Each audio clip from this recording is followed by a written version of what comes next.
안녕하세요. 박연미입니다. 5천만 원이 3,400만 원 되는데 걸린 시간 5년. 대우조선해양 하청 노동자의 임금 얘기입니다. 44세 숙련공 기준 2017년 연봉은 5천만 원 정도. 하지만 2016년, 17년 조선업 불황 이후 연봉은 40% 남짓 삭감됐습니다. 노조는 상여금이 줄어서 임금이 대폭 감소했다 이렇게 말합니다. 반면 사측은 본사급여도 줄었고 근무 시간이 감소해서 연봉이 준 거다 반박합니다. 그런데요, 사측이 말하는 수백억 원, 수천억 원 손실 나기 전에 이 뙤약볕에 자신을 가로세로 1m짜리 감옥에 가두고 농성하는 사람 얘길 진지하게 한번 들어줄 순 없었을까요?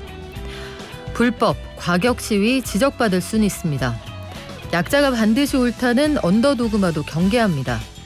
다만 오늘로 49일째 옥수의 농성, 고공농성 중인 하청 노동자가 말하는 건 임금의 인상이 아니라 깎인 월급의 정상화라는 걸 함께 고민해봤으면 합니다. 조선업의 호황은 돌아왔는데 깎인 임금은 영원히 돌아올 수 없는 걸까요?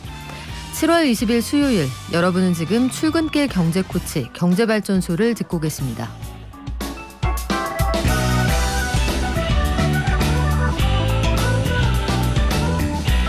방금 말씀드린 것처럼 50여일 동안 지속되고 있는 대우조선해양 하청업체 노동조합 파업 사태, 어떤 게 쟁점이고 공권력 투입 가능성까지 시사되는 마당이어서 앞으로의 협상 전망은 어떨지 함께 짚어보겠습니다. 한편 이번 파업을 지지하는 일부 시민단체들 또 노동 종교단체들 파업에 연대한다는 뜻도 밝혔고요. 제닛 옐런 미 재무부 장관이 한국에 왔다. 어제 말씀드렸죠. 윤석열 대통령, 추경호 경제부총리 또 이창용 한국은행 총재 만났는데 구체적으로 어떤 얘기 오갔는지, 우리는 어떤 소득이 있었을지 짚어보겠습니다. 러시아 우크라이나 전쟁도 글쎄요, 하반기 전황 아직까지 예측하기가 어려운 상황인데 천연가스 의존도가 높은 유럽 국가들 대상으로 에너지의 무기화 점점 더 심각해지고 있는 상황 같습니다. 청년층이 직장 잡기 힘들다 이런 얘기 하는데 첫 직장을 얼마나 다니고 있을까요? 그리고 만약에 일찍 떠난다면 왜 그럴까요? 다양한 경제 소식들 한국경제신문의 나수지 기자와 함께 전해드릴게요. 증시 갔다가 경제 언박싱 하는 날입니다. 아베 전 총리 사망 이후에 한일 관계에 변화가 좀 감지가 되죠. 그런데 일본의 경제 정책에도 상당한 변화가 있을 것으로 예상이 됩니다.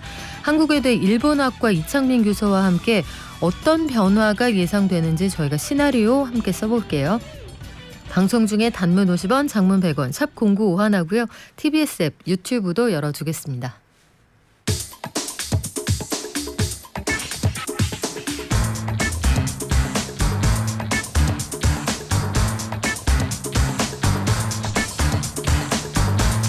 매일 아침 쏟아지는 경제 뉴스 핵심만 뽑아서 알려드립니다. 한국경제신문 나수지 기자와 함께할게요. 안녕하세요. 네, 안녕하세요. 자, 나 기자님, 대우조선 파업을 두고 정부가 굉장히 강경한 입장을 밝혔습니다.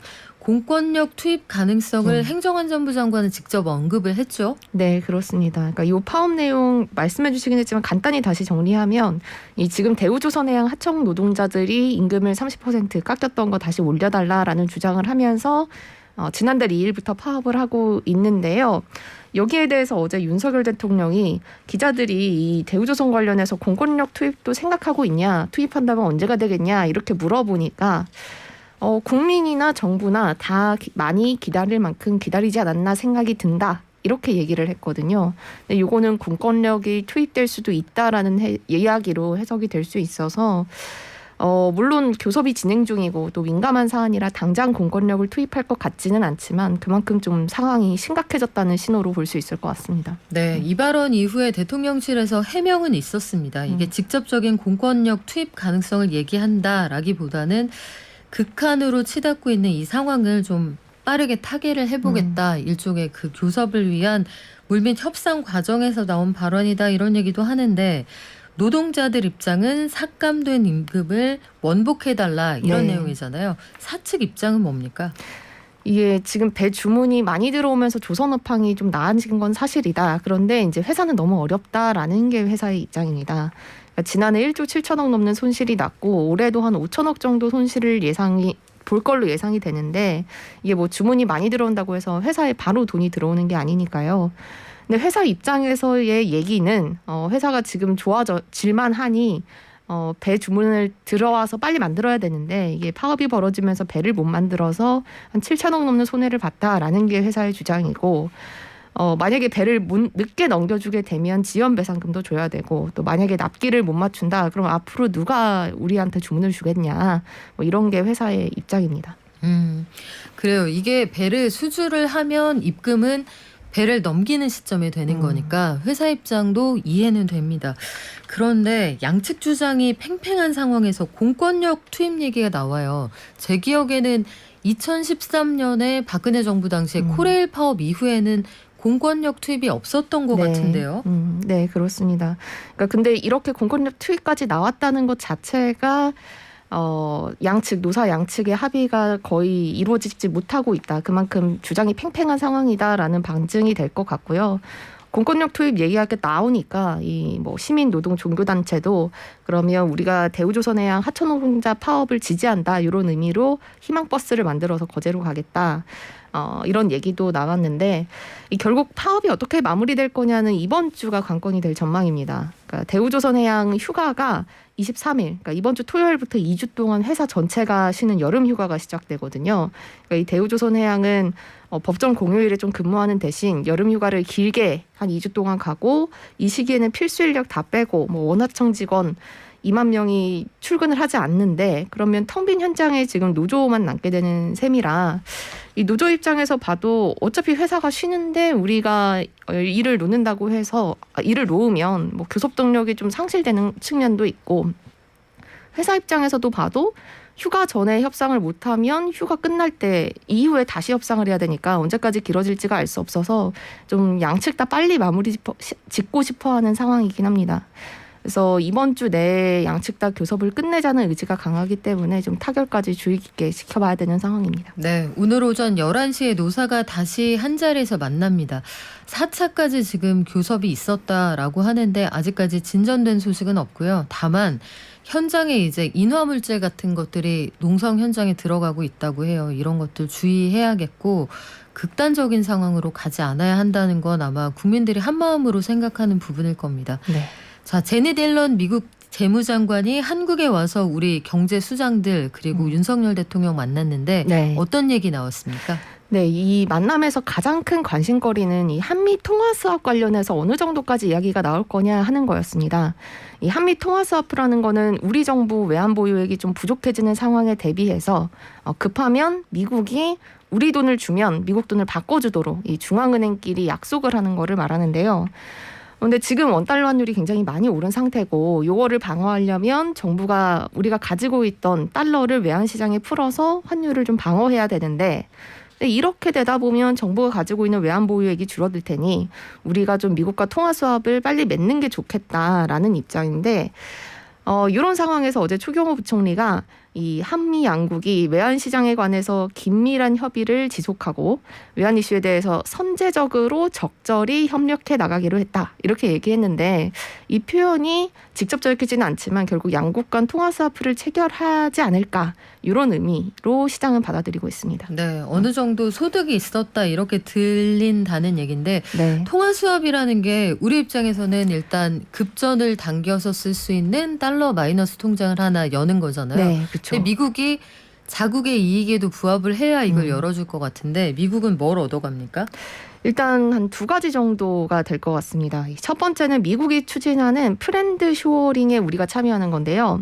이 프렌드 쇼어링이라는 거는 말 그대로 친구들끼리 좀 뭉쳐가지고 뭐 반도체, 배터리 이런 핵심 부품들을 잘 서로 납품을 해줘서 경제적으로 친구들끼리 이익을 한번 공유해보자라는 건데 미국 입장에서 보면 중국이 전기차, 뭐 반도체 이런 쪽에서 경쟁력을 가진 기업들을 이미 많이 확보하고 있기 때문에 한국을 좀 자기네 편으로 끌어들이는 게 중요한 상황입니다. 실제 옐런 장관도 이 프렌드 쇼어링이라는 게 반중 전선에 가깝다 이런 거를 숨기지도 않았는데 이 발언을 살펴보면 이번에 한국에 와서 어떤 얘기를 했나 보니까 독재 정치를 하는 국가들이 경제에 큰 타격과 압력을 주고 있다. 그리고 중국을 특정해서 이 중국이 특정 재료나 물질에서 지배적인 힘을 가지려고 노력하고 있고 이렇게 하려고 불합리한 시장 질서를 도입하고 있다라면서 직접 겨냥하기도 했거든요. 근데 우리가 여기 프렌드 쇼어링에 좀 참여하는 쪽으로 이번에 이야기를 발언이 나왔습니다. 그래요. 어제 그래서 그 LG 사이언스 파크에도 네. 방문을 했죠. 그렇습니다. 거기에서 LG가 가지고 있는 첨단 R&D 센터에 갔다. 이 배터리나 이런 것들 우리 먼저 달라 이런 얘기로 들리는데 러시아산 원유 가격 상한제, 러시아를 압박하는 수단에 한국도 동참해라. 이것도 미국이 바라는 바겠죠? 네, 그렇습니다. 우리가 줄 수 있는 어떻게 보면 참여할 수 있는 그 두 번째인데 지금 미국이 러시아산 원유 가격 상한제를 주도하고 있는데 이건 러시아에 대한 경제 제재가 필요하긴 한데 러시아산 원유를 아예 안 사자니 우리가 원유가 필요하니까 러시아산 원유를 사기는 사되 소비자들끼리 담합을 해서 이 특정 가격 이상으로는 못 사도록 우리끼리 뭉치자라는 겁니다. 근데 이게 성공하려면 모든 원유 소비국들이 담합을 해야 되는데 미국이 이걸 주도하고 있고 근데 어제 추경호 부총리가 우리도 러시아산 원유 가격 상한제 도입에 동참할 용의가 있다 이렇게 이야기를 했는데요. 근데 다만 관건은 이 앞으로 담합을 어떤 식으로 설계할 거냐라는 겁니다. 그러니까 만약에 담합 가격을 너무 낮게 설정하면 그냥 러시아 입장에서는 이 가격에 안 팝니다. 증산 안 합니다. 이렇게 할 수도 있는 거고 그렇게 되면 지금 사들이고 있는 원유도 못 사오는 거니까 공급이 줄어서 국제유가는 좀 더 오를 수도 있는 거고요. 그리고 또 담합을 우리끼리 한다고 해도 이 중국처럼 미국과 그렇게 사이가 좋지 않은 나라들 여기는 당연히 동참을 안 할 텐데 그럼 러시아는 다른 나라들은 좀 싸게 달라고만 하고 그러면 중국에 판다 이렇게 할 수도 있는 거여서 이 담합이 효력이 있을지 이것도 한번 문제입니다. 그래요. 이게 중국하고 지금 인도가 엄청나게 싼 값에 사들이고 있는데 저장 탱크를 꽉 채우고 남을 정도로 러시아가 이제 못 판다. 그러면 증산을 안 하겠죠. 네. 러시아가 만약에 중국, 인도가 또 이 국제 원유 시장에 우리도 이제 이쪽에서 사야겠다 뛰어들면 또 가격을 올릴 테니 참 이거 어려운 문제입니다. 그런데 러시아가 천연가스도 굉장히 많이 생산이 되는 나라잖아요. 이거 유럽에 안 준다, 관을 잠궈버린다. 오늘이 21일까지는 일단 독일로 가는 건 잠근다고 했잖아요. 네, 그렇죠. 독일로 지금 공급 안 하고 있는데 다른 나라에도 천연가스 안 준다 그러는 모양이네요. 네, 그 21일까지 안 주는 건 우리가 2주 동안 수리를 좀 해볼게라는 거였는데 이번에 얘기한 건 우리 앞으로 천연가스 공급 못하겠다라고 통보를 한 겁니다. 이 러시아 국영에너지업체 가스프롬이 독일 수입업체들한테 우리가 불가항력이다라는 거를 선언을 한 건데 이 의미는 자기네가 의도해서 가스를 끊는 게 아니라 그러니까 일부러 가스를 끊는 게 아니라 외부 환경 때문에 어쩔 수 없이 가스를 보내지 못하게 됐으니 책임은 우리가 안 지겠다 이런 통보거든요. 근데 러시아가 불가항력이다 우리가 때문이 아니다라고 주장을 하는 건 이 러시아에서 독일을 잇는 가스관 그 노르트스트림이라는 가스관을 11일부터 지금 정기 점검하고 있는데 여기에 들어가는 터빈이 있습니다. 근데 이 터빈이 고장나서 캐나다로 또 보수를 보냈어요. 근데 그동안 캐나다는 러시아의 경제 제재에 동참해야 되니까 이 터빈을 러시아로 안 보내고 있었는데 독일이 나서서 야 이러다가 천연가스를 러시아가 끊으면 어떡하냐 이런 얘기를 캐나다에 하니까 캐나다가 터빈을 보내기는 보냈습니다. 네. 근데 아직 배송 중이래요. 아이고. 네, 아직 배송 중이어서 통관에 문제가 없다면 일주일 안에 러시아에 도착을 하기는 한다는데 러시아의 입장에서는 이거 아직 터빈이 안 왔네. 그러니까 우리는 이것 때문에 가스관을 걸어 잠글 수 없다, 밖에 없다 이렇게 통보를 한 겁니다. 근데 뭐 다들 짐작하시겠지만 요거는 핑계고 진짜 이유는 서방의 제재에 맞서서 좀 러시아가 자기네 힘을 과시하고 천연가스를 무기화하는 건데 이 유럽은 또 러시아 에너지 의존도가 높아서 이 문제를 어떻게 풀어나갈지 좀 어려운 상황이 됐습니다. 여벌이 있겠죠. 터빈이. 네. 여벌이 있을 것 같은데 그러니까 이쪽 제재 하나에도 벌써 등장하는 나라가 이 관 하나에만도 3개 나라가 등장을 하잖아요. 그렇죠. 그리고 아마도 이 배송하는 과정에 이걸 실어 나르는 비행기 혹은 배는 유럽 노선일 가능성이 있고요. 네. 참 복잡한 문제네요. 청년층의 취업 통계가 나왔습니다. 그런데 첫 직장을 그렇게 오래 다니지는 않는다 이런 통계네요. 네, 그렇습니다. 통계청 조사 결과인데요. 이 첫 직장으로 임금근로 일자리를 얻은 청년들한테 조사를 해보니까 이 그대로 다니는 사람이 한 34%밖에 안 됩니다. 그러니까 나머지는 첫 직장 얻은 다음에 다 퇴사한 거죠. 얼마나 다니나 봤더니 평균 근속 연수가 1년 7개월밖에 안 되는데, 그러니까 이제 처음으로 취직해서 그 직장 잠깐 다니다 퇴사한다는 건데, 이 이유를 물어보니까 30%가 어떻게 대답을 했냐? 근로 여건이 만족스럽지 않았다라고 답을 했습니다. 그러니까 우리가 보면 처우가 만족스럽지 않으면 좀 직장을 바로 나와서 다른 일자리를 찾는 경향들이 있는 걸로 보이는데, 이게 통계에서도 나타난 걸로 해석을 할 수가 있고요. 네. 다행히 청년 고용률은 좀 회복되고 있는 걸로 나타났습니다. 이 5월 기준으로 보면 고용률이 47%였는데 이게 전년보다 한 3%포인트 정도 늘어난 거고요. 또 취업시험 준비생이 뭘 가장 준비하나 봤더니 여전히 일반직 공무원 시험, 이게 30%로 가장 많았고, 그 다음이 일반 기업체 시험을 준비하는 사람들이 공무원 시험보다는 적었습니다. 네. 이 같은 통계에서 나온 금액을 보니까 청년층이 첫 직장을 잡았을 때 10명 중 7명 이상이 200만 원 이하의 보수를 받는다고 합니다. 이런 상황들을 고려하면 잦은 이직 이런 것도 좀 고민되는 부분인데, 이게 또 최저임금 문제 또 고용률 네. 문제하고 맞물리겠죠. 배달비가 올라가면서 배달 시장이 커진다, 이쪽으로 청년들이 간다 이런 얘기도 있는데 고용 시장에 일대 변화가 있는 것만은 분명히 보이네요. 이거 좀 방법이 없을까요, 나 기자님? 고민해 보겠습니다. 그래요. 지금까지 한국경제신문의 나수지 기자였습니다. 고맙습니다. 예, 감사합니다. 실내에서 마스크 착용해 주셔야 되고요. 확진자가 많이 늘어나고 있습니다. 회사에도 확진자 점점 늘어난다는 얘기 들리시죠? 기본적인 코로나19 방역 수칙 잘 지켜주시기 바랍니다. 개미 한 마리, 개미 두 마리, 개미 세 마리가 사과를 들고 하나, 둘, 셋. 영차. 간밤 뉴욕 증시 그리고 오늘 우리 장 전망해 보겠습니다. 키움증권의 한지영 연구원 연결돼 있습니다. 안녕하세요. 네, 안녕하세요. 간밤 뉴욕 증시 어땠습니까? 네, 3대 지수 모두 2%대 넘는 급등세를 보였습니다. 그래서 그 어떠한 요인들이 강세로 이끌었는지를 찾아보면요. 러시아가 유럽에 대한 가스 공급을 일부 재개한다는 소식과 그와 더불어서 유로화가 강세를 보이는 등 유럽 쪽에서 긍정적인 이슈가 나오면서 유럽 증시가 전반적으로 강세를 보였고, 그게 이제 미국 증시로 훈풍이 전해진 가운데 미국의 2분기 실적 시즌이 우리가 우려했던 것보다 괜찮을 거다라는 기대감들이 부각이 되면서 전체 지수 모두를 급등세로 견인을 했습니다. 유로화의 강세, 그러니까 강달러 기조에 약간 물타기가 가능한 거 아니냐, 이런 기대감이 형성이 됐다는 건데, 유로화가 강세를 보인 이유가 있습니까? 예, 뭐 그동안 유로존을 한번 보시면은 우크라이나 사태발 에너지 위기와 맞물리면서 지금 미국과 함께 전 세계 경기 침체 불안을 담당해왔던 한 축이었습니다. 그리고 이 때문에 유로화는 아무래도 달러와 대비 급격한 약세를 보이면서 글로벌 이제 킹 달러라고 하죠. 강달러를 넘어서 킹 달러 현상을 연출하게 만들었는데, 지금은 그 분위기 전환이 조금 감지가 되고 있는 것 같아요. 그 왜 그런지 좀 보면은 내일 이제 저녁에 발표가 될 예정이죠. 이제 ECB 유럽 중앙은행의 금통위 ECB 통화 정책 회의를 앞두고 현재 시장에서는 기존의 예상이었던 그 평균이었던 25bp 금리 인상이 아닌 50bp 인상으로 연준과 정책 스텝을 어느 정도 맞춰야 한다는 쪽으로 시장의 무게중심이 이동하고 있는 것을 보고 있습니다. 그렇게 되다 보니까 유로화가 강세가 나타나고 있는 것으로 보고 있고요.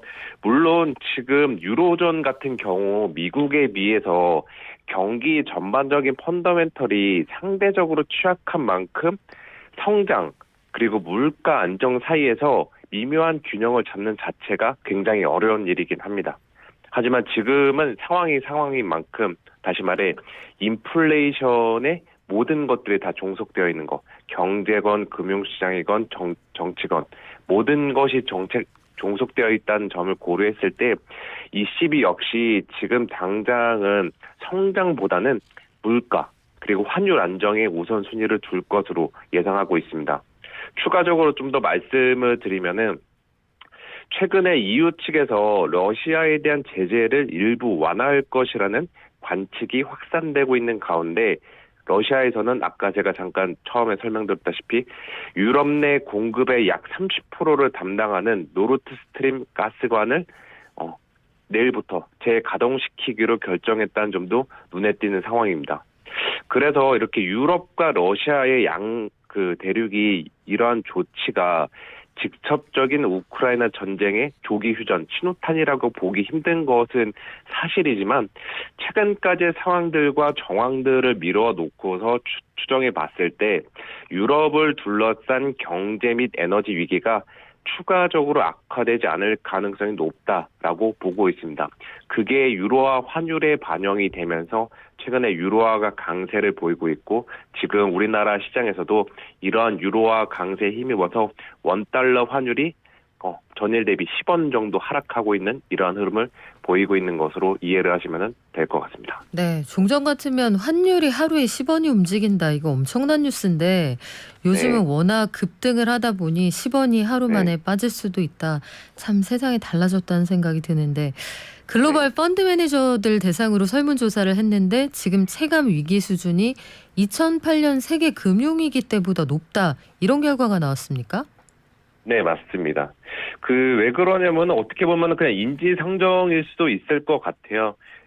연초 이후에 우리가 계속해서 인플레이션 정점 달성을 연이어서 실패를 했고 그와 동시에 경기 침체 리스크는 점증하고 있는 가운데 주식시장은 매달마다 하방을 맞다 보니까 이러한 악재들이 누적되고 있다 보니 투자자들의 심리는 비관론이 우위에 있는 것이 맞습니다. 그래서 지금 말씀하신 대로 BOFA에서 어제 발표한 글로벌 기관 투자자 서베이에서도 지금 이들이 느끼고 있는 위험 수준, 그러니까 상황이 정말 좋냐 안 좋냐라고 느끼는 위험 수준이 2008년 10월 금융위기 이후로 금융위기 때보다 더 높은 것으로 나타났습니다. 또한 평균적으로 현금을 보유하고 있는 비중이 6.1%로 이거는 금융위기나 그리고 가장 최근이었던 팬데믹 당시를 훨씬 초과하는 비중이고 2001년도 닷컴 버블 붕괴급 당시급으로 높아진 것으로 보고 있습니다. 그래서 제가 여기서 드리고 싶은 말씀은 향후에도 이제 저희가 끝판왕들이 대기하고 있잖아요. 7월 FOMC나 또 다음 주에 애플이나 마이크로소프트와 같은 빅테크주들의 대형 실적 이벤트를 둘러싼 불확실성이 상존하고 있기는 하지만 지금의 비관론은 앞서 이러한 서베이 데이터를 미루어 봤을 때 저는 개인적으로 되게 극단에 쏠려 있다라고 보고 있습니다. 그래서 현 시점에서는 매수를 하더라도 분할해서 매수하거나 아니면 관망하는 자세가 필요하긴 하지만 굳이 현금 비중 확대 전략을 지금 가져갈 필요는 없다. 저는 이렇게 좀 말씀을 드리고자 합니다. 시간외 거래에서 넷플릭스 주가가 급등했다. 이게 최근 들어서 넷플릭스 주가가 너무 단기간에 많이 빠지다 보니까 이름 없는 소형주급으로 떨어지는 거 아니냐 이런 주장도 있었거든요. 이거 왜 그렇습니까? 네, 아무래도 이 넷플릭스에 대한 기대감이 워낙 낮아진 상태인데 그러한 상황 속에서 장 마감 후에 이제 넷플릭스가 실적을 발표했는데 예상보다 실적이 좋았고 더 중요한 거는 가입자 수가 이제 2분기 때 100만 명 감소할 것으로 시장 참여자들, 투자자들은 예측을 했었습니다. 그런데 200만 명 감소할 것으로 예측을 했었습니다. 그런데 실제로 그거보다는 좀 더 적게 감소했다라는 점이 이제 넷플릭스 주가에 오히려 호재로 작용하면서 지금 시간의 주가가 7%대 넘는 급등세를 보이고 있는 이런 상황입니다. 지금이 거의 바닥이라고 보는 투자 심리가 작용을 한 거군요. 네, 맞습니다.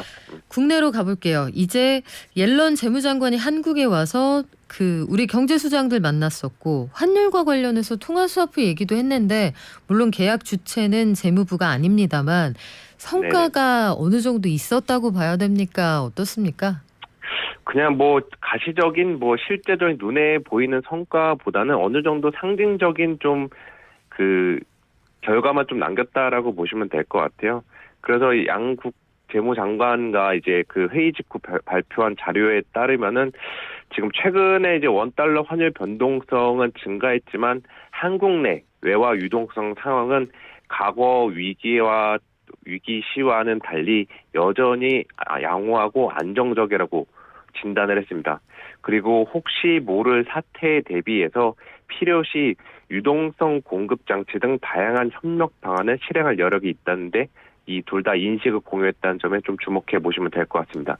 그래서 이러한 다양한 협력 방안에는 아무래도 정말 뭐 우리나라 경제 상황이 위험해지거나 아니면 글로벌 뭐 경기 침체가 와서 달러 유동성이 메말라 붙었을 때 뭐 지금 당장은 아니겠지만 통화 스와프 가능성을 열어놓았다라고 좀 보시면 될 것 같습니다. 네, 오늘 우리 증시는 어떻게 출발했나요?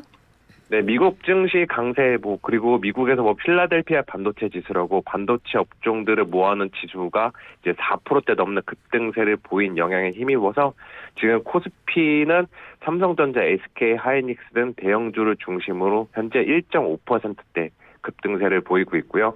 코스닥도 1.6%대 급등세를 보이고 있는 이러한 상황입니다. 또한 아까 잠깐 말씀드렸다시피 넷플릭스가 시간의 주가가 예상보다 지금 크게 올랐다라는 이러한 소식이 국내 성장주들 전반에도 훈풍으로 작용하면서 네이버, 카카오 이러한 대표적인 국내 성장주들도 3%대 넘는 동반 강세를 연출하고 있는 상황입니다. 네, 지금까지 키움증권의 한지영 연구원이었습니다. 오늘 말씀 고맙습니다. 네, 감사합니다.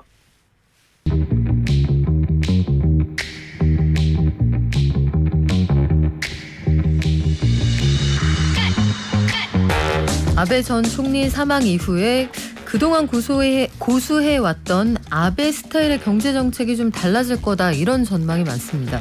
저는 인도에서 지금 구로다 일본은행 총재를 한번 만난 적이 있고 제가 화장실 쫓아갔었다는 말씀은 한번 드린 적 있죠. 헬리콥터 구로다가 이웃 나라들을 가난하게 한다 해서 자 언제까지 가난하게 할 겁니까? 물어봤는데 대답은 못 들었습니다. 남자 화장실에 그때 처음 들어가 봤네요.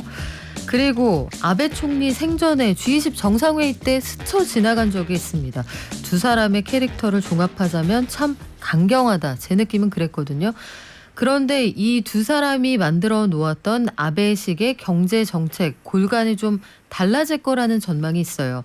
10여 년 동안 고수해온 초완화적인 정책, 이른바 세계의 화살로 불리는 아베의 경제 정책이 그의 부재 이후 달라질 것 같습니다.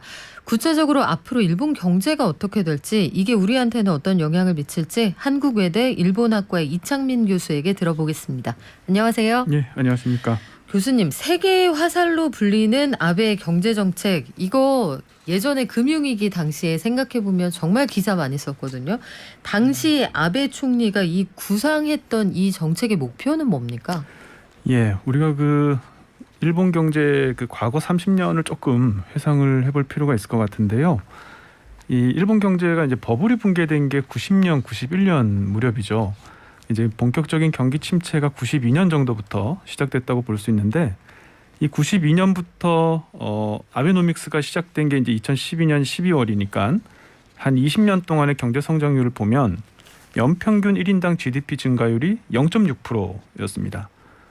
그리고 이제 물가 상승률 같은 경우에 이제 95년에 처음 이제 이 소비자 물가 상승률이 마이너스로 떨어지는데, 이후에 이제 2012년 12월까지 월 평균 소비자 물가 상승률을 보면 마이너스 0.1%예요. 그러니까 이제 18년, 그러니까 20년 가까이 긴 세월 동안에 이렇게 이제 평균 인플레이션율이 마이너스를 기록하는 게 굉장히 드문 현상이거든요. 다른 나라는 이제 경험하지 못한 매우 특수한 상황인데, 아베노믹스는 일단 90년대, 2000년대 이렇게 20년에 걸친 이제 장기 불황을 타파하기 위해서 제시된 경제 정책인데요. 일본의 장기 불황을 둘러싸고 대략 이제 두 가지 정도 가설이 이제 폭넓게 지지를 받고 있습니다. 첫 번째는 이제 디플레이션 기대가 디플레이션 스파이럴로 이어졌다는 건데요. 그러니까 이제 쉽게 생각하면 사람들이 너도 나도 이제 가격 하락을 예상하면 소비나 투자를 이제 뒤로 미루게 되죠. 나중에 사면 더 쌀 거니까요. 그렇죠. 네네. 그렇게 되면 이제 결과적으로 기업의 판매 실적이 악화하고 고용도 축소하고 임금 삭감으로 이제 이어지게 됩니다. 근데 이게 하나 있고요. 또 한 가지는 인구 감소로 인한 노동력 감소하고 더불어서 생산성이 많이 하락했다는 건데요. 좀 더 이제 정확하게 말씀드리면은 이제 총 요소 생산성 증가율이 둔화했다. 그래서 일본이 이제 장기 침체에 빠졌다는 건데, 실제로 이제 일본의 잠재 GDP 성장률을 보면 꾸준히 하락해 오고 있습니다. 지금 이제 말씀드린 두 가지 원인 중에서 이 일본형 이 첫 번째 원인으로 지목된 그 디플레이션 기대를 타파하기 위해서는 이제 양적 완화를 통해서 적정 수준의 인플레이션율이 확실히 정착될 때까지 무제한적으로 본원 통화를 이제 늘릴 필요가 있다는 그런 처방전이 제시가 됐고요. 그다음 이제 두 번째 원인으로 지목된 생산성 향상을 위해서는 이제 한계 기업을 퇴출시키고 뭐 노동 개혁, 이제 하다라키 카타 카이카크라 그래서 이제 일하는 방식을 이제 개혁해야 된다. 이른바 이제 구조 개혁을 통해서 생산성을 높여야 한다. 이제 이런 처방이 제시됐거든요. 이게 아베노믹스는 이 두 가지 처방전이 다 포함이 됐습니다. 예를 들어서 이제 첫 번째 아베노믹스의 세 화살 중에서 이제 첫 번째 화살이 대담한 금융 정책인데요. 이거는 사실 이제 양적 완화의 다른 표현이고 세 번째 화살이 이제 민간을 촉진하는 성장 전략인데 이건 이제 구조 조정을 의미하거든요.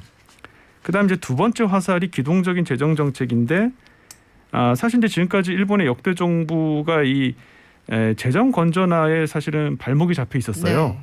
그런데 이제 동일본 대지진을 아베가 경험하면서 더 이상 이제 재정 건전화에 얽매이지 않겠다. 적극적인 재정 정책을 통해서 총수요를 자극하겠다. 이렇게 이제 발상의 전환을 했고 결국 이제 정리하면 아베노믹스는 20년의 장기 불황에서 탈출하기 위해서 할 수 있는 모든 방법을 다 동원하겠다는 그런 이제 종합 대책인 셈인데요.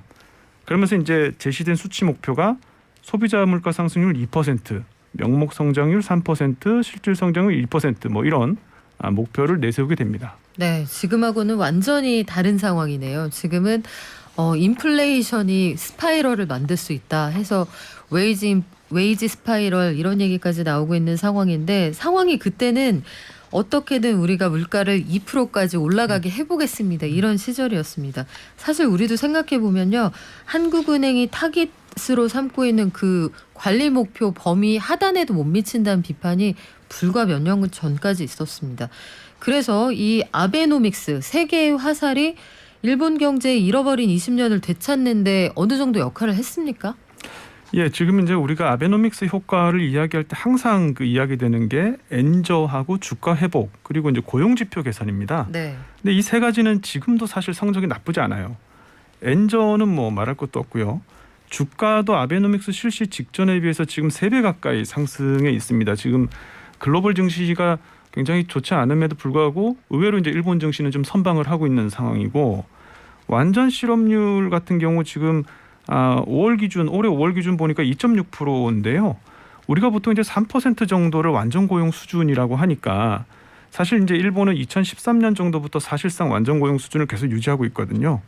그런데 이제 이런 환율, 주가, 고용은 굉장히 성적이 좋은데 반면에 이제 국내 투자, 뭐 임금, 물가 이런 측면에서는 초반에만 아주 반짝 효과가 있었거든요.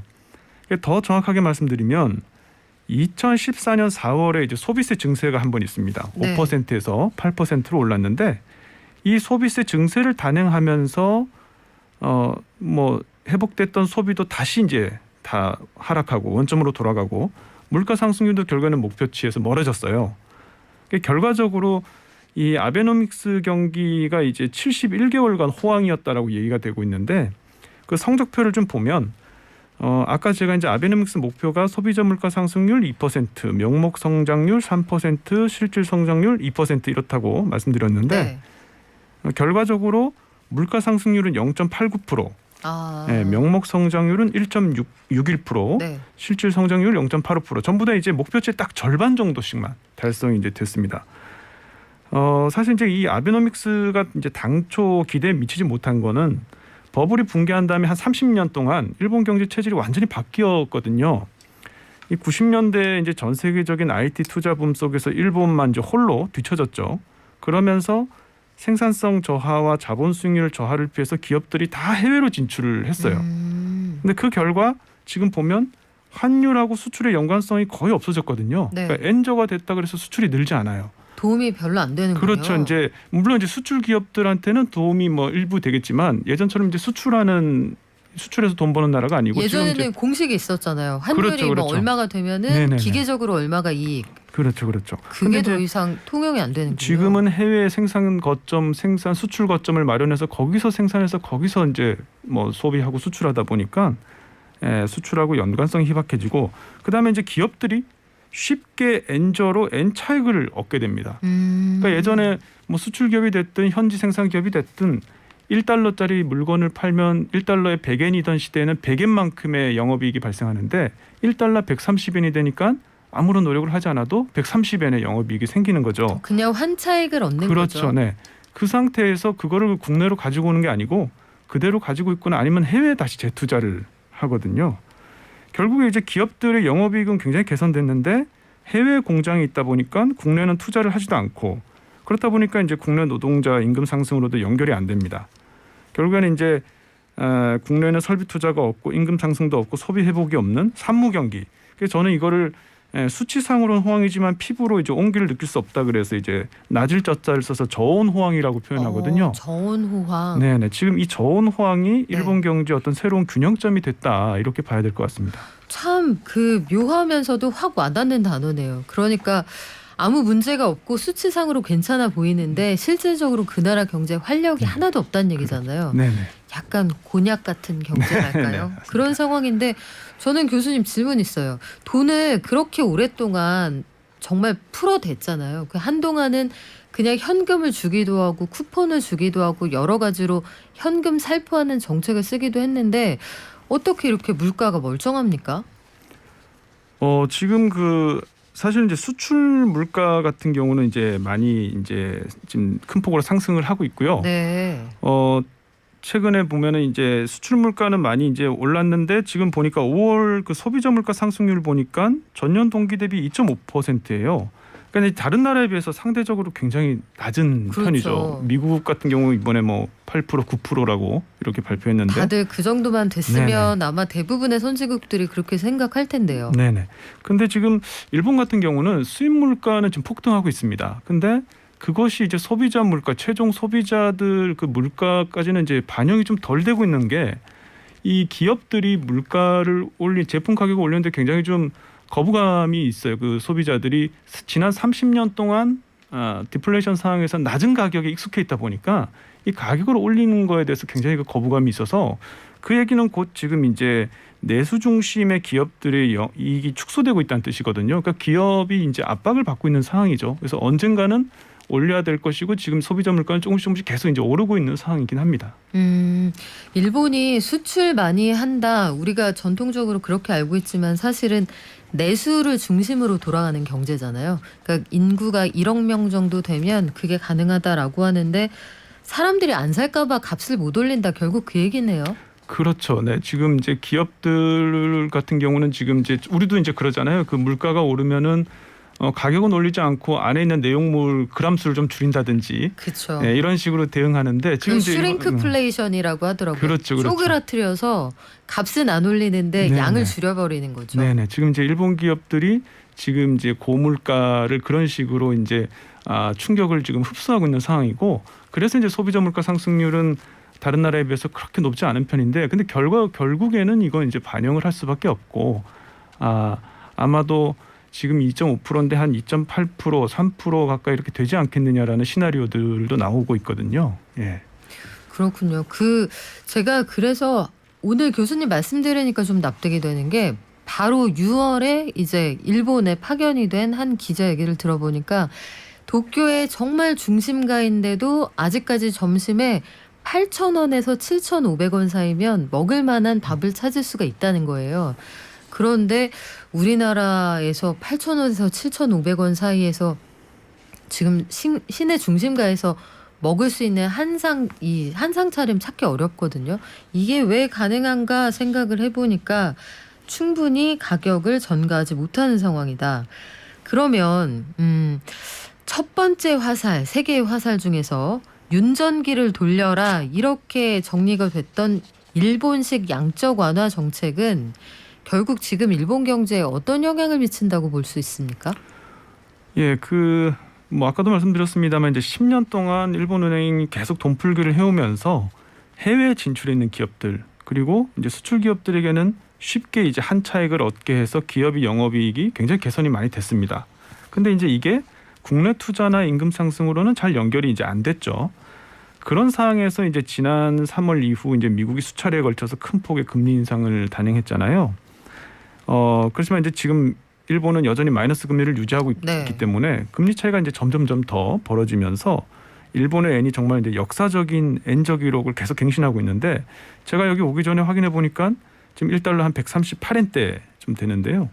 이게 지금 1998년 이후에 24년 만에 겪어보는 엔저예요. 네. 그러니까 이게 이 엔저 상황에서 지금 외국에 생산 거점 있는 기업들은 계속 이제 엔저로 환차익을 얻을 테니까 그 기업들은 사실 불만이 크지 않고 다만 이제 수출 기업의 경우에는 원자재 가격이 상승하니까 이제 서로 상쇄되는 부분이 있겠죠. 이제 버는 만큼 또 네. 나가는 게 있으니까. 근데 문제는 이제 아까 말씀드린 것처럼 수출에 상관없는 내수 중심 기업들이 엔저로 인한 비용 상승 부분이에요. 이제 내수 중심 기업들이 이익이 축소되고 있고 제일 중요한 거는 사실 이제 국민들 즉 가계의 문제입니다. 임금은 계속 제자리, 보합세나 약간 지금 실질 임금이 하락하고 있다고 하는데 수입 물가가 폭등하고 있으니까 결국 최종 소비자 물가도 조금씩 지금 상승하고 있거든요. 결국에는 이제 실질 임금이 하락하는 바람에 말 그대로 생활 수준이 하락하고 있어서 일본이 값싼 일본이 됐다 이런 말이 지금 자조적으로 일본에는 많이 나오고 있거든요. 값싼 일본이 됐다. 그런데 이 와중에 일본의 재정 상황도 만만치가 않아 보여요. 한때 보면 일본 국채는 무한히 발행해도 괜찮아. 일본 국민들이 다 사주니까 이 나라는 문제 없어라고 했지만 부채 비율을 보니까 뭐 우리나라하고 비교가 안 되는 수준이던데 일본의 재정 상황은 지금 어떻습니까? 예, 지금 아베노믹스 시작할 때 한 2015년까지 프라이머리 밸런스라고 하죠. 이제 기초 재정 수지 네. 이를 GDP 대비 기초 재정 수지 적자를 반으로 줄이고 2020년에는 흑자를 달성하겠다 이렇게 목표를 세웠는데 결과적으로 실패했습니다. 이거를 위해서 이제 두 번 소비세를 올리거든요. 2014년 4월하고 19년 10월하고 5%에서 10%까지 두 배로 올렸는데 그래서 세수가 47조 원에서 64조 원까지 늘어났어요. 세수는 많이 늘어났습니다. 그런데 문제는 고령화로 인해서 좀 사회보장비가 구조적으로 계속 늘어나고 있으니까 밑빠진 독에 물 붓기거든요. 지금 한 해 예산의 33.6%를 사회보장 비용으로 쓰고 있습니다. 근데 그동안 또 국채를 많이 발행했기 때문에 그 이자 원금 갚는데 또 예산의 한 22.3%를 쓰고 있어요. 엄청난 비율이네요. 네네. 네. 그렇다 보니까 세금만으로는 부족해가지고 또다시 전체 예산의 40%는 새롭게 또 빚을 내고 있는 상황이거든요. 지금 이제 정부 부채 GDP 대비 비율이 한 260% 정도 되는데 압도적인 세계 1위죠. OECD 평균이 80%니까 그 3배 이상. 그러니까요. 예, 높은 260%. 네네. 그러니까 얼마 전에 그 경제 동호회라고 기업 경영인들 모임이 있거든요. 거기에서 이제 계산을 해봤더니 소비세를 지금 10%에서 19%로 올릴 경우에 2050년 정도 되면 정부가 재정 건전화 목표 달성할 수도 있다. 그러니까 거의 불가능하다고 봐야죠 지금. 그리고 이런 상황에 소비세를 어떻게 올리겠습니까? 말씀하신 것처럼 앞서서 두 번 올릴 때에도 엄청난 반론이 있었잖아요. 그러니까 실질적으로 사람들이 소비하고자 하는 의욕도 굉장히 꺾였고 그럼요. 교수님 지금 상황에서 앞서서 저온 경제다 그리고 값싼 일본이 됐다 이런 말씀을 해주셨는데 현재 일본 경제의 가장 큰 문제점은 어떤 거라고 보세요? 예, 그 뭐 여러 가지가 있겠습니다만 제일 큰 문제는 노동 생산성이 계속 하락하고 있다는 거예요. 지금 이제 일본 생산성본부가 발표한 보고서가 있는데요. 2019년 일본의 취업자 1인당 노동 생산성이 OECD 37개 국가 중에서 26위입니다. 그러니까 G7 중에서도 꼴찌고 우리나라가 24위인데 우리나라보다 이제 뒤처진 거죠. 네. 그러니까 이 원인은 이제 당연히 고령화를 꼽을 수가 있는데요. 최근에 그 일본의 그 고령화 그 65세 이상 인구가 지금 한 28.9%좀 돼요. 30% 가까이 되고 작년에서 올해 이제 취업자 수가 60만 명, 재작년에서 작년 이렇게 1년 동안 60만 명 늘어났는데 그중에 30만 명이 고령자입니다. 네. 근데 이제 생산성 하락은 사실 고령화도 문제지만 자본 투입을 잘하면 높아질 수도 있거든요. 네. 예를 들면 이제 자동화가 되면 한 명이 여러 대의 기계를 담당할 경우에 생산성은 올라가잖아요. 그런데 이제 일본 기업들은 국내 투자를 기피하죠. 많은 기업들이 이제 자본 수익률이 높은 해외 이제 생산 거점, 수출 거점 마련하고 남아 있는 국내 기업들도 돈 빌려서 적극적으로 이제 투자를 안 하려고 합니다. 지금 일본의 34만 개 일본 기업 중에서 24.4%에 해당하는 8만 4천 개가 기업이 무차입 경영을 하고 있어요. 그러니까 은행에 빚 안 내고 부채보다는 이제 현금성 자산 보유한 기업이 많다는 뜻이죠. 야. 그러니까 이렇게 이제 국내 투자를 적극적으로 안 하다 보니까 결국 생산성이 높아지지 않고 생산성이 올라가지 않으니까 임금 상승도 되지 않는 이런 이제 악순환이 계속 반복되고 있죠. 그러면 지금까지 얘기를 쭉 들어보니까 한 10년 동안 해온 아베노믹스 그 방식의 경제 정책은 성적표를 내보자면은 이게 후한 점수 주기 어려워 보이거든요. 그런데 그 뒤로도 총리가 2번이나 바뀌었는데 왜 이 방식의 경제 정책을 계속 펴온 겁니까? 그 일본의 노구치 유키오라는 이제 유명한 경제학자가 있는데 마약 같은 엔저 효과라는 표현을 썼어요. 저는 이제 이 표현이 굉장히 그 현재 상황을 잘 설명하고 있다고 생각을 하는데요. 아까 말씀드렸다시피 아베노믹스 효과가 환율, 주가, 고용 지표 이 세 개가 성적이 좋았다 그랬는데 네. 이 중에서 고용 지표는 사실은 인구 감소 효과가 크기 때문에 아베노믹스의 효과라고 보긴 좀 어렵고 그럼 이제 남은 게 환율하고 주가인데 이 두 가지는 전부 다 기업 활동과 관련된 것이거든요. 그러니까 지금 이제 계속 말씀드리지만 엔화 약한 엔화로 기업이 손쉽게 한 차익을 얻게 되면서 기업의 영업이익이 늘어나고 이게 이제 주가 상승에도 영향을 미치는 거죠. 결국 이제 기업들이 기술 혁신을 해서 기업의 가치가 상승해서 주가가 오른 게 아니고 이 엔저로 인한 영업이익 때문에 주가가 올랐다. 돈의 힘이네요. 그렇죠. 그러면은 이제 기업들은 계속 이 엔화 약세를 유지하고자 하는 어떤 압박을 정부에 계속 가하게 되고 그러면 이제 정부의 경제 정책도 이 방향을 계속 유지하게 되는 겁니다. 근데 국민들 같은 경우는 실질임금이 감소하니까 좀 불만을 가질 법도 한데 문제는 고용 상황이 좋잖아요. 네. 일단 취업은 돼 있고 물가가 오랫동안 이 저물가가 디플레이션이 이어졌기 때문에 생활 수준이 크게 하락한 것도 아니에요. 그러니까 지금 이 상황이 딱히 좋다고 할 수는 없지만 그렇다고 뭐 나쁘다고 할 수 없는 뭐 그런 상황이 이어지는 거죠. 그러니까 아베 정부 이후 스가 정부, 기시다 정부 들어서도 계속해서 이 마약 같은 엔저 효과를 유지할 수밖에 없었다. 이렇게 이제 볼 수 있겠습니다. 오랫동안 그렇게 해서 유지되어 온 그러니까 저임금으로도 살만한 수준의 물가였기 때문에 큰 불만이 없었다라고 말씀하셨는데 최근 들어서 보면 엔화 가치는 원화 가치보다 훨씬 더 떨어졌습니다. 네네. 그래서 이런 상황을 종합할 때 조만간 그들도 소비자 물가가 크게 올라가는 걸 피하기 어려울 것 같은데 그러면 이제 아베 이후의 경제 정책은 좀 달라지지 않을까요? 네, 근데 이게 여러 가지 전망이 나오고 있는데 좀 조심스럽습니다만 일본은행이 당분간 이 통화 완화책을 쉽게 포기할 수는 없을 것 같아요. 그 이유가 몇 가지 있는데요. 첫 번째는 경기 회복에 역풍이 불 수 있다는 겁니다. 그러니까 일본 기업들이 지난 30년 동안 저금리로 계속 돈을 빌려왔죠. 사실상 네. 이제 자본 비용이 거의 없던 셈이었는데 금리를 만약에 올리면 한 번도 경험해보지 못하는 세상을 경험하게 되는 기업이 꽤 이제 나오는 거죠. 특히 그 지난 2008년 9년에 글로벌 금융위기 때 망하기 직전에 기업들한테 추가 대출을 해주면서 연명하고 있는 기업이 꽤 있거든요. 좀비 기업들이요. 그렇죠. 이 기업들은 이제 금리 상승하게 되면 굉장히 그 부채 상한 위기에 몰리게 되고 두 번째는 이제 주택 론 부담이 크죠. 기업뿐만 아니라 이제 가게도 지난 30년 동안 대부분 저금리 혜택을 통해서 장기 주택론으로 집을 마련해 왔거든요. 근데 임금은 그대로인데 금리 상승으로 이자 부담이 늘어나면 가처분 소득이 줄어드니까 안 그래도 소비가 안 늘지 않는데 이제 더 소비가 얼어붙을 거고 세 번째는 역시 이제 정부의 이자 부담입니다. 잘 알려져 있다시피 일본 정부가 지금 1,000조 원이 넘거든요. 만약에 여기서 금리를 1%만 올려도 연간 10조 원 이상의 이자를 이제 추가로 부담해야 되는 문제가 발생하기 때문에 결국 이제 일본은행은 역대급의 엔저가 지속되는 상황 속에서도 금리 상승만은 좀 피하고 싶다 이렇게 생각하는 게 본심이 아닐까. 예. 자, 그러면 그들도 모르지 않을 거예요. 병을 진단을 하면서도 한동안은 이거 외에 방법이 없다. 그런데 전 세계 선진국 중에 지금 마이너스 금리를 유지하고 있는 나라 거의 유일하잖아요, 일본이.